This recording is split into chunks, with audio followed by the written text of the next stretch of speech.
Hello students, मैं हूं उबैद अहमद खान और आप देख रहे हैं हमारा चैनल इल्यूमिनेटेड ब्रेन्स। आज के इस लेक्चर में हम लोग डिस्कस करेंगे speed of turbines, unit speed of turbines and their numericals. Specific speed, तो स्पेसिफिक स्पीड की जो डेफिनेशन है आइए उसे देखते हैं। It is defined as the speed of a turbine which is identical in shape, geometrical dimensions, blade angles, gate openings, etc., with the actual turbine which would develop unit power when working under a unit head. तो किसी turbine की specific speed को हम किस तरह से define करते हैं? अगर हम किसी ऐसी टरबाइन से इसको कंपेयर करें, एक ऐसी टरबाइन जो कि unit head per unit power को डेवलप कर रही हो और हमारी टरबाइन और दूसरी टरबाइन की सारी geometrical dimensions, blade angles, gate openings, ये सारी चीजें पूरी तरह से आइडेंटिकल हो। मतलब अगर हम सपोज कीजिए कि किसी टरबाइन ए की स्पेसिफिक स्पीड फाइंड करना चाहें, डी के कंपैरिजन में अगर हम फाइंड करना चाहें इसकी स्पेसिफिक स्पीड, तो टरबाइन ए और बी की जो ज्योमेट्रिकल डायमेंशन होंगी, ब्लेड एंगल्स होंगे, गेट ओपनिंग्स, ये सारी चीजें सेम होंगी।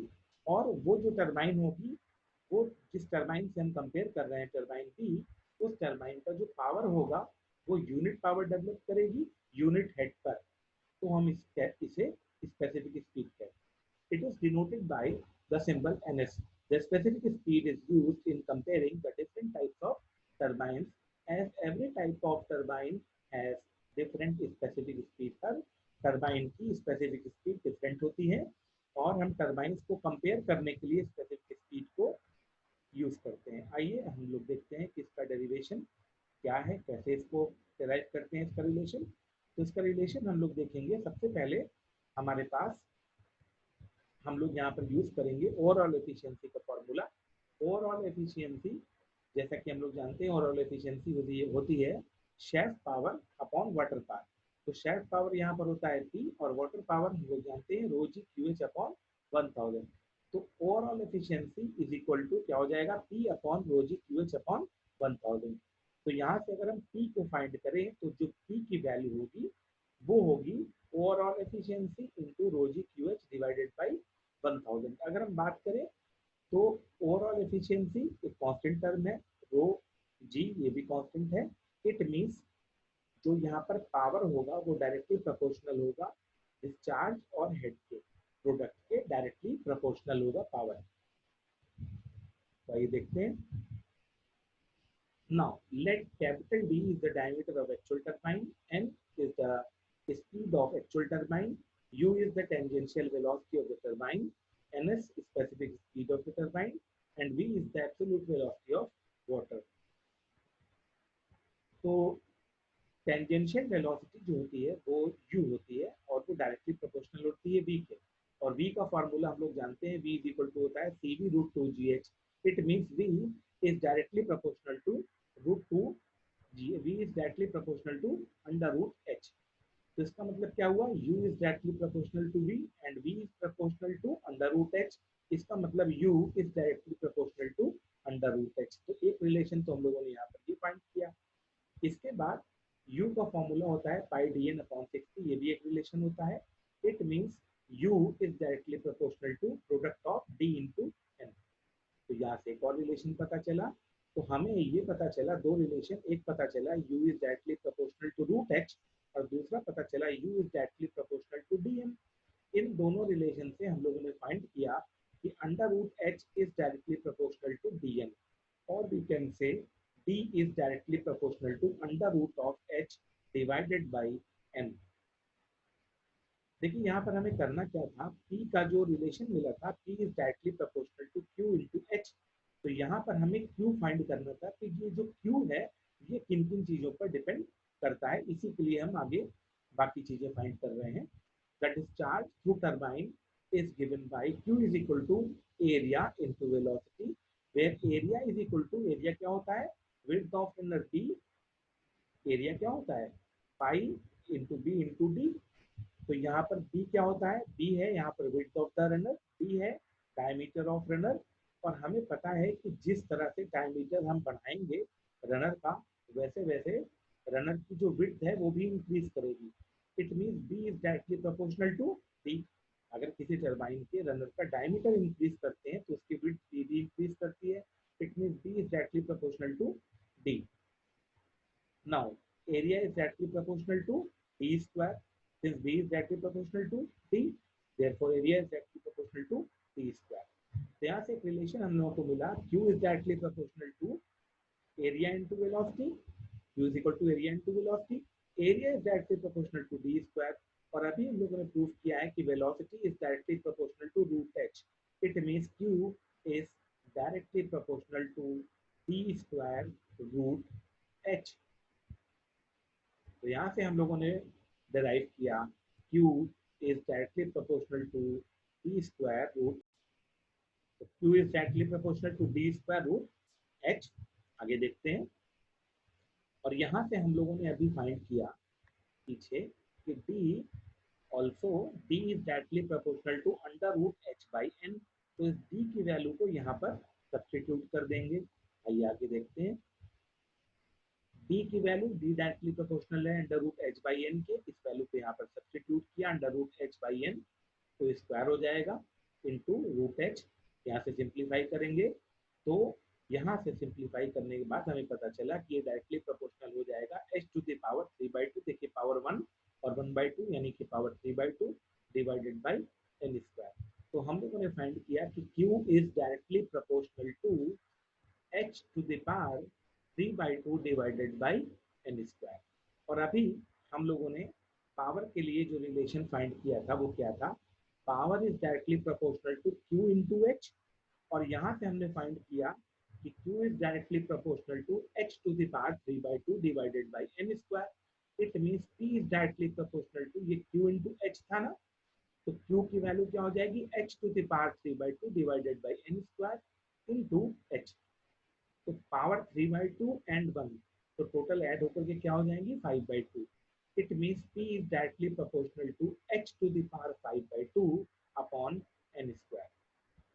प्रोपोर्शनैलिटी का साइन हटाएंगे तो इक्वलिटी का साइन आएगा। तो p is equal to k into h to the power 5/2 divided by n square, where k is constant of proportionality. अब स्पेसिफिक स्पीड की जो हम लोगों ने यूनिट देखी है वो क्या है? If p is equal to 1, h is equal to 1, the speed n is equal to specific speed। यही तो थी स्पेसिफिक स्पीड का जो डेफिनेशन थी वो यही थी कि स्पेसिफिक स्पीड किसी टरबाइन की वो स्पीड है when turbine is working under a unit head and produce a power of 1 kilowatt. यानी कि h की वैल्यू जब 1 होगी तो p की वैल्यू क्या हो जाएगी? 1 किलोवाट हो जाएगी। इन वैल्यूज को हम यहाँ पर सब्स्टिट्यूट करेंगे तो n बिकम्स ns। तो यहाँ से रिलेशन मिलेगा 1 is equal to k into h की वैल्यू, हेड की वैल्यू 1 रख देंगे, 1 to the power 5/2 upon ns का स्क्वायर। तो यहाँ से हमें k की वैल्यू मिलेगी ns स्क्वायर। इस k की वैल्यू ns स्क्वायर को वापस उठाकर इसी इक्वेशन में फिर से रख देंगे। तो p का रिलेशन मिलेगा k की जगह रख देंगे ns square into h to the power 5/2 upon n square. यहाँ से ns स्क्वायर का रिलेशन मिलेगा n root n square p upon h to the power 5/2। ns square is equal to n root p upon h to the power 5/2. Therefore, ns becomes under root of n square p upon h to the power 5/2. This becomes n root p divided by h to the power 5/4. यहाँ पर h की power 5/2 है, जब under root लेंगे तो h की power हो जाएगी 5/4। तो यहाँ पर हम ये देखेंगे कि जो अबव इक्वेशन है, यहाँ पर अगर हम पावर की वैल्यू हॉर्स पावर में रखेंगे और h की वैल्यू रखेंगे 1 मीटर, तो मीटर में रखेंगे, एमपीएस यूनिट में करेंगे तो स्पेसिफिक स्पीड जो मिलेगी वो एमपीएस यूनिट में मिलेगी। लेकिन अगर हम यहाँ पर पावर की वैल्यू किलोवाट में रखेंगे तो हमें यहाँ पर जो स्पीड मिलेगी, स्पेसिफिक स्पीड की जो यूनिट मिलेगी वो मिलेगी हमें एसआई यूनिट में। तो यहाँ से हमें जो रिलेशन मिलता है वो मिलता है ns is equal to n root p upon h to the power 5/4, where n is speed of turbine, p is power developed, h is the head। Next, Significance of specific speed. Specific speed plays an important role for selecting the type of the turbine. अगर हम turbine का type, turbine को select करने जा रहे हैं कि किस टाइप की टरबाइन हमें लेनी है, किस तरह की स्पेसिफिक स्पीड को के हिसाब से सूट करती हुई, तो वहां पर हमें इसकी जरूरत है। तो हम यहाँ पर देखते हैं कि डिफरेंट टाइप की जो टरबाइंस हैं उनका डिफरेंट स्पेसिफिक स्पीड यहाँ पर हमें इस टेबल में गिवन है कि सिंगल जेट पेल्टन व्हील अगर हम लेते हैं तो 8.5 to 30, multi jet Pelton wheel के लिए 30 to 51, फ्रांसिस टर्बाइन के लिए 51 to 225 to 25, and Kaplan turbine के लिए या प्रोपेलर टर्बाइन के लिए अगर बात करते हैं तो 255 से लेकर 860 के बीच में स्पेसिफिक स्पीड हमें मिलती है। नेक्स्ट हम लोग देखते हैं topic unit quantities. Unit quantities क्या होती है? यूनिट क्वांटिटीज में हम लोग क्या देखते हैं? In order to predict the behaviour of a turbine working under varying conditions of head, speed, output and gate openings, the results are expressed in terms of quantities which may be obtained when the head on the turbine is reduced to unity. The conditions of the turbine under unit head are such that the efficiency of the turbine remains unaffected. Unit head, unit speed, unit discharge और unit power की बात हम जब भी करते हैं तो हम उस टाइम पर जो हेड है उसे यूनिटी कंसीडर करते हैं, और साथ ही साथ ये दो इंपॉर्टेंट बातें हैं कि हेड को यूनिटी कंसीडर करते हैं और साथ ही साथ ये मानते हैं कि जो एफिशिएंसी ऑफ द टरबाइन है दैट विल रिमेन अनअफेक्टेड, वो जो एफिशिएंसी है वो चेंज नहीं होनी चाहिए। The following are the important types of unit quantities, which are number 1 unit speed, number 2 unit discharge, and number 3 unit power. तो unit speed यहाँ पर क्या है? यूनिट स्पीड क्या है? It is defined as the speed of a turbine working under a unit head. Unit head पर अगर कोई टरबाइन वर्क कर रही है उस टाइम पर उसकी जो स्पीड है वो कहलाती है यूनिट स्पीड। तो अगर हम 1 मीटर के हेड पर कोई टरबाइन वर्क कर रही है तो उस वक्त जो उसकी स्पीड है वो यूनिट स्पीड कहलाएगी, और इसको डिनोट करेंगे सिंबल एन यू से। U means unit. The expression for unit speed NU is obtained as let. N is the speed of a turbine under a head H. H is the head under which a turbine is working. U is the tangential velocity. तो tangential velocity हम लोग जानते हैं U is directly proportional to V होता है, और ये भी जानते हैं कि V is directly proportional to root H होता है। तो इन दोनों रिलेशन से हमें पता चला कि U is directly proportional to under root H. U is directly proportional. Now, दूसरा हम ये भी जानते हैं कि U is equal to pi dn upon 60. यहाँ से पता चला U is directly proportional to N, या ये भी कह सकते हैं कि N is directly proportional to U। तो एक रिलेशन मिला N is directly proportional to U, और पीछे हम लोगों ने देखा कि U is directly proportional to root H. It means N is directly proportional to root H, where H is the head of the turbine. तो यहाँ पर अगर हम प्रोपोर्शनैलिटी का साइन हटाते हैं, इक्वालिटी का साइन लाते हैं, तो एक कांस्टेंट इंट्रोड्यूस होता है K1 ये कांस्टेंट ऑफ प्रोपोर्शनैलिटी है। तो N का रिलेशन क्या हो जाएगा? K1 under root H. If head on the turbine becomes unity, the speed becomes unit speed. अगर हम यहाँ पर H की वैल्यू को 1 मीटर कर दें तो उस टाइम पर जो स्पीड होगी वो यूनिट स्पीड NU कहलाएगी। तो अगर हम H की वैल्यू 1 करते हैं तो N की वैल्यू हो जाएगी NU। रखते हैं तो N की जगह NU कर दिया, K1 अंडर रूट 1। तो यहाँ से पता चला कि K1 की वैल्यू क्या मिली? NU। K1 की इस वैल्यू को NU को उठाकर हम वापस इस इक्वेशन में सब्स्टिट्यूट करेंगे, तो इक्वेशन वापस क्या मिलेगी? N is equal to NU under root H. Therefore, NU is equal to N upon root H. तो यहाँ पर ये रिलेशन हमारे लिए इंपॉर्टेंट रिलेशन है। NU is equal to N upon under root H, where NU is unit speed of the turbine.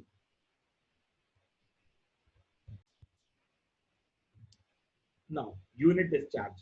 It is defined as the discharge passing through a turbine which is working under a unit head.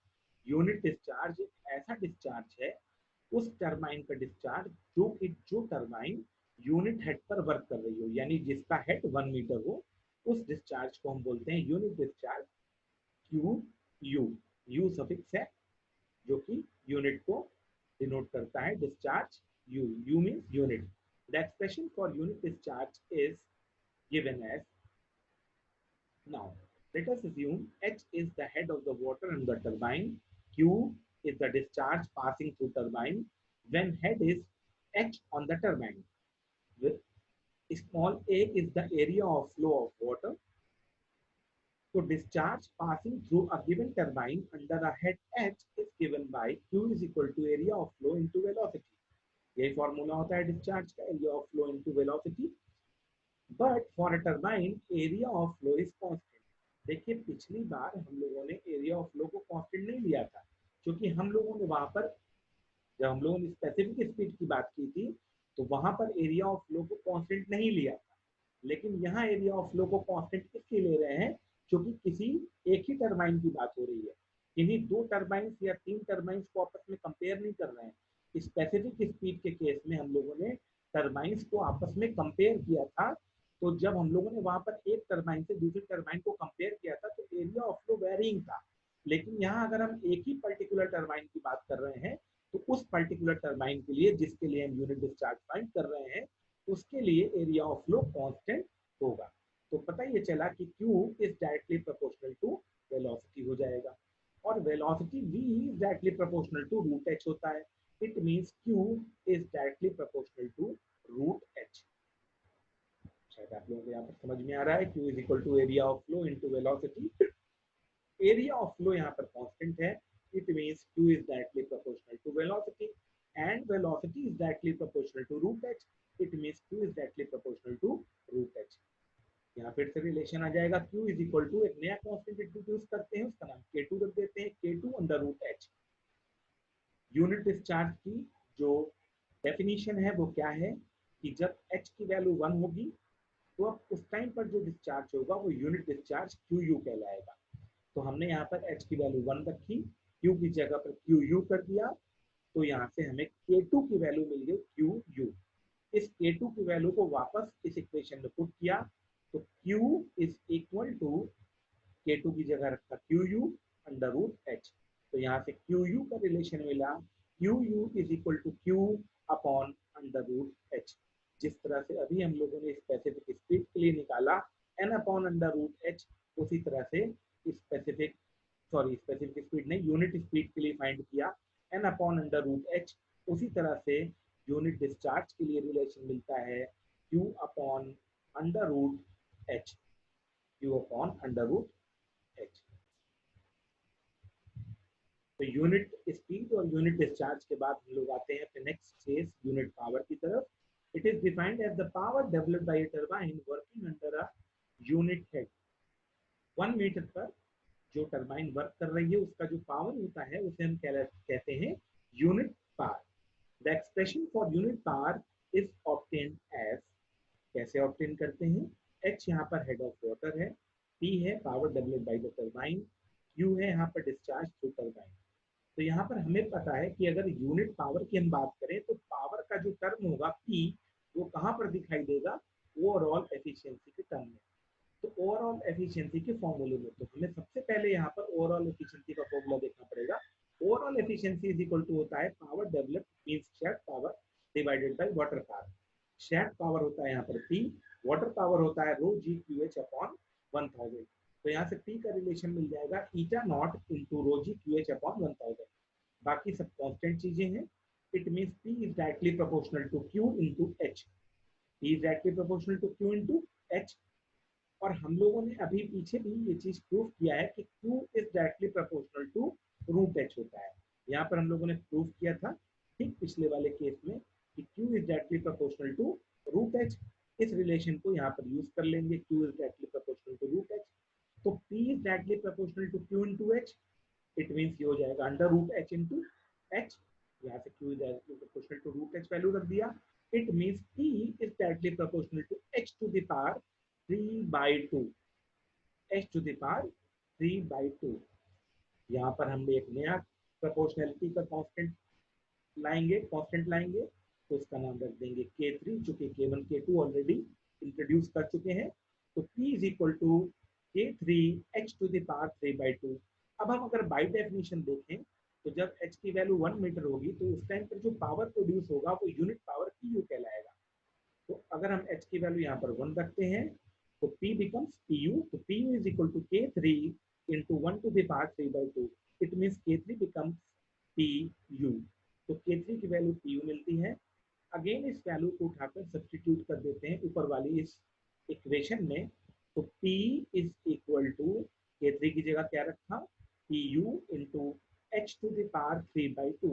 It means PU is equal to P upon h to the power 3 by 2। P upon h to the power 3 by 2। पिछले relations में यहाँ पर h to the power 1 by 2 आ रहा था, मतलब under root h आ रहा था। इस रिलेशन में पावर के रिलेशन में आता है P upon h to the power 3 by 2।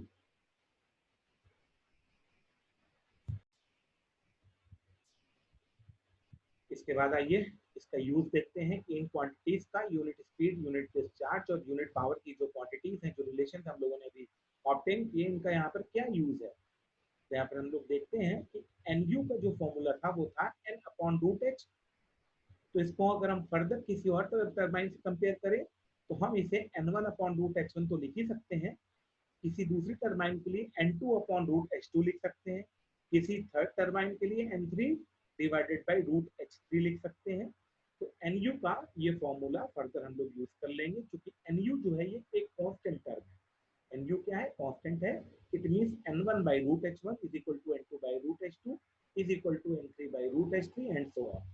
इसी तरह से QU का फॉर्मूला हो जाएगा Q1 divided by root H1 is equal to Q2 divided by root H2।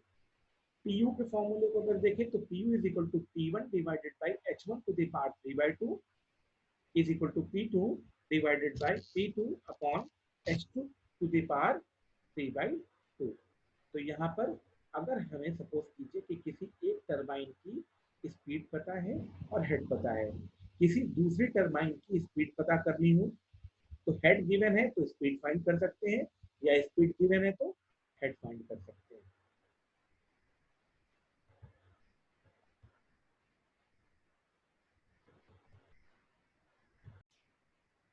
Hence, if the speed, discharge and power developed by a turbine under a head are known, then by using equations, ये जो अगर equations हैं, the speed, discharge and power developed by the same turbine under a different head can be obtained easily।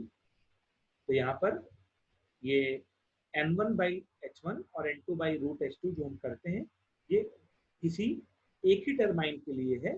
किसी particular head के लिए अगर speed given है, किसी दूसरे हेड पर उसी टरबाइन को वर्क करना हो तो उसकी स्पीड हम फाइंड कर सकते हैं। अगर हेड चेंज करते हैं तो स्पीड में क्या वेरिएशन आएगा वो हम फाइंड कर सकते हैं, या अगर हम किसी सेम टरबाइन के हेड को चेंज करके उसके डिस्चार्ज में क्या चेंज आएगा ये फाइंड कर सकते हैं, पावर में आने वाला चेंज भी फाइंड कर सकते हैं। आइए इस पर नंबर कर लेते हैं। Problem number 1, a turbine develops 500 kilowatt power under a head of 100 meters at 200 rpm। Power P1 given है 500 kilowatt, head H1 is equal to 100 meter at 200 rpm, यानी N1 की वैल्यू है 200 rpm। What would be its normal speed and output under a head of 81 meter। ये यहाँ पर कह रहे हैं कि अगर यहाँ पर पावर गिवन है किसी टरबाइन का 500 किलोवाट, स्पीड गिवन है 200 आरपीएम, इस हेड पर 100 मीटर के हेड पर ये सारे डेटा गिवन है। तो ये पूछ रहे हैं कि अगर 81 मीटर का हेड हो तो स्पीड क्या होगी और पावर क्या होगा। बहुत ही सिंपल क्वेश्चन है ये। तो यहाँ पर हम लोग रिलेशन अप्लाई करेंगे यूनिट स्पीड का। तो यूनिट स्पीड से हम लोग क्या करते हैं, किसी सेम टरबाइन के एक हेड के बारे से एसोसिएटेड जो डेटा है उसकी हेल्प से किसी दूसरे हेड के साथ एसोसिएटेड जो डेटा होते हैं उन्हें फाइंड कर सकते हैं। तो यहाँ पर फॉर्मूला जो यूजफुल होगा हमारे लिए वो कौन सा होगा, वो यूनिट स्पीड का फॉर्मूला होगा। तो हम लोगों ने देखा यूनिट स्पीड एनयू का फॉर्मूला अभी हम लोगों ने देखा है कि N U is equal to n1 upon under root h1 is equal to n2 upon under root h2 होता है। तो वही फॉर्मूला यूज किया, n1 upon root h1 is equal to n2 upon under root h2। तो n2 का relation हो जाएगा under root h2 into n1 upon h1। यहाँ पर पीछे वैल्यूज रखी, h2 की वैल्यू 81, n1 h1 की वैल्यूज गिवन थी, तो n2 की वैल्यू मिल गई 180 आरपीएम, यानी कि 81 मीटर के हेड पर जो स्पीड होगी टरबाइन की वो 180 आरपीएम होगी, जो कि पहले स्पीड थी 200 आरपीएम। ऑब्वियसली हेड कम कर रहे हैं तो आरपीएम भी कम हो जा रहा है, 180 आरपीएम हो जा रहा है। सिमिलरली पावर के लिए देखते हैं। पावर के लिए फॉर्मूला था P1 upon H1 to the power 3/2 is equal to P2 upon H2 to the power 3/2। यहाँ से P2 की वैल्यू हो जाएगी H2 to the power 3/2 into P1 upon H1 to the power 3/2। यहाँ पर भी हम लोगों ने सारी वैल्यूज पुट की, पावर की वैल्यू पुट की, सब कुछ वैल्यूज हमें क्वेश्चन में गिवन है रख दी। तो जो न्यू पावर हमें यहाँ पर मिलेगा वो मिलेगा 364.5 किलोवाट। तो हम लोगों ने यहाँ पर देखा 100 मीटर के साथ 500 किलोवाट पावर था, और जब हम लोगों ने यहाँ पर हेड को कम कर दिया, रिड्यूस कर दिया, तो स्पीड के साथ साथ पावर भी डिक्रीज कर गया। तो यही हम लोगों को यहाँ पर फाइंड करना होता है।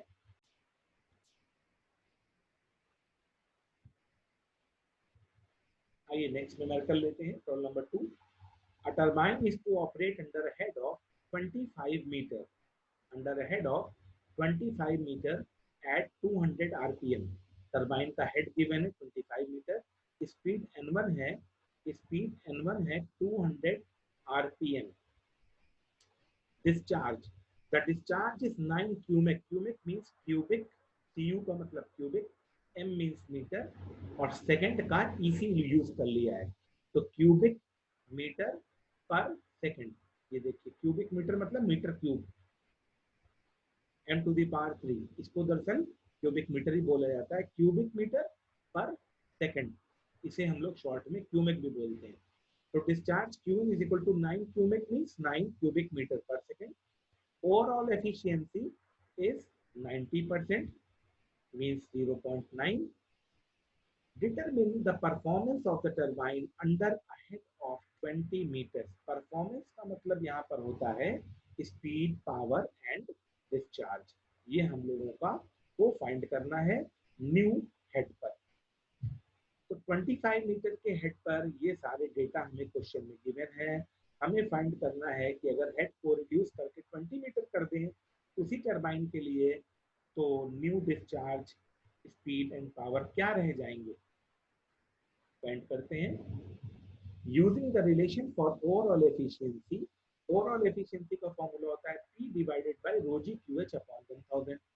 यहाँ से हम लोग पावर फाइंड करेंगे, तो जो इनिशियल पावर मिलेगा वो मिलेगा 1986.5 किलोवाट। यहाँ पर हम लोग इनिशियल डिस्चार्ज और इनिशियल हेड यूज कर रहे हैं जो क्वेश्चन में हम लोगों को गिवन है। यहाँ से Q1 की वैल्यू 9 और H1 की वैल्यू 25 रख देंगे, तो P1 की वैल्यू मिलेगी हमें यहाँ पर 1986.5 kilowatt. Using equation for speed n1 upon under root h1 is equal to n2 upon under root h2। यहाँ से n2 का रिलेशन मिलेगा under root h2 into n1 by root h1। यहाँ से रिलेशन हम लोगों ने फाइंड किया है। यहाँ पर अगेन वैल्यूज को रखेंगे, सारी वैल्यूज को, तो n2 की जो वैल्यू मिलेगी वो मिलेगी 178.88 आरपीएम। आगे देखें, डिस्चार्ज का formula Q1 upon root h1 is equal to Q2 upon root h2। Q2 का फॉर्मूला क्या हो जाएगा, under root h2 into Q1 upon under root h1। सारी वैल्यूज को यहाँ पर पुट करेंगे, वैल्यूज हमें क्वेश्चन की शुरुआत में ही गिवन है, तो आ जाएगा 8.05 क्यूबिक मीटर पर सेकेंड। यहाँ पर आप देखें Q1 आपको गिवन है 9, H1 25 और H2 20। इन वैल्यूज को यहाँ पर रखेंगे, तो यहाँ पर आपको Q2 की वैल्यू मिलेगी 8.05 क्यूबिक मीटर पर second.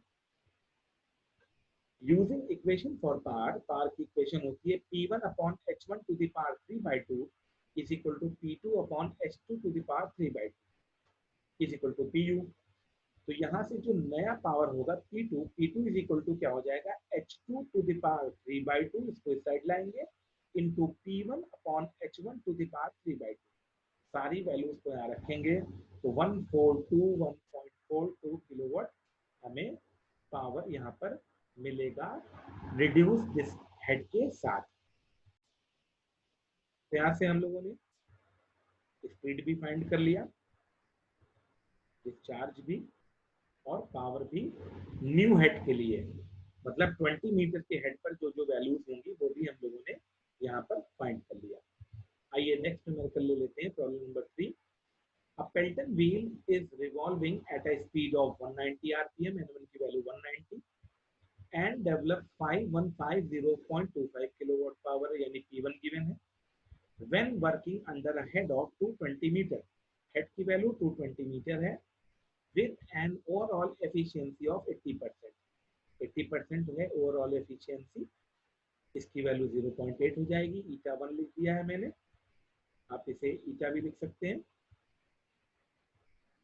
Determine unit speed, unit discharge and unit power.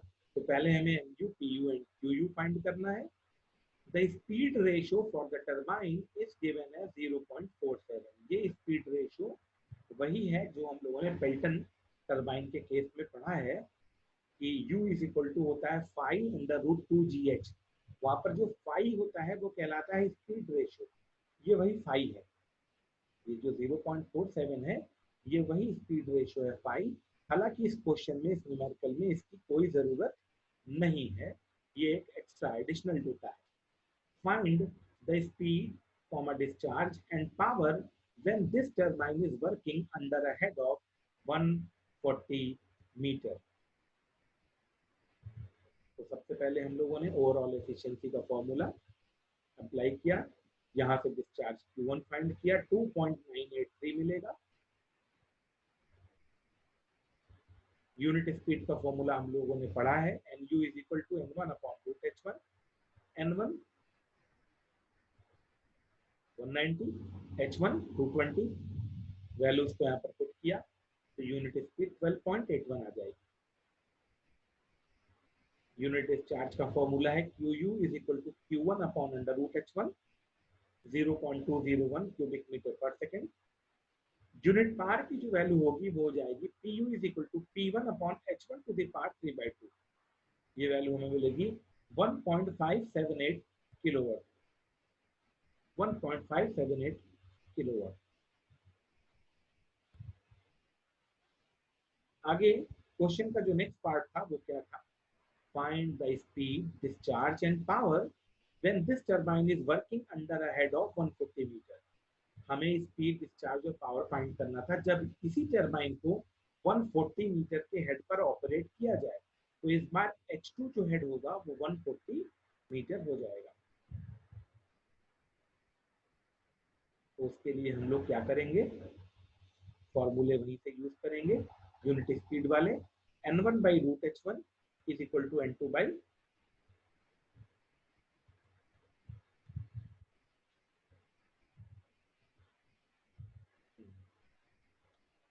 तो new speed, new discharge and new power हम लोग फाइंड कर लेंगे। N1 upon root H1 is equal to N2 upon root H2। N2 is equal to क्या हो जाएगा, under root H2 N1 by root H1। सारी values को रखेंगे, वैल्यूज क्वेश्चन में गिवन है 151.56 आरपीएम। तो जो नया हेड होगा वो 140 मीटर होगा, उस पर जो स्पीड होगी वो 151 हो जाएगी, और पहले स्पीड कितनी थी, 190 थी। Using equation for discharge, similarly discharge find कर लेंगे Q2, Q1 upon root H1 is equal to Q2 by root H2। तो डिस्चार्ज आएगा 2.379 क्यूबिक मीटर पर सेकंड। पावर के फॉर्मूले को देखें, P1 upon H1 to the power 3/2 is equal to P2 upon H2 to the power 3/2। यहाँ से नया जो पावर है P2 वो फाइंड कर लेंगे, P2 की वैल्यू इक्वेशन में रखेंगे, सारी वैल्यूज, और P2 की वैल्यू फाइंड कर लेंगे। P2 आएगा 2614.48 किलोवाट।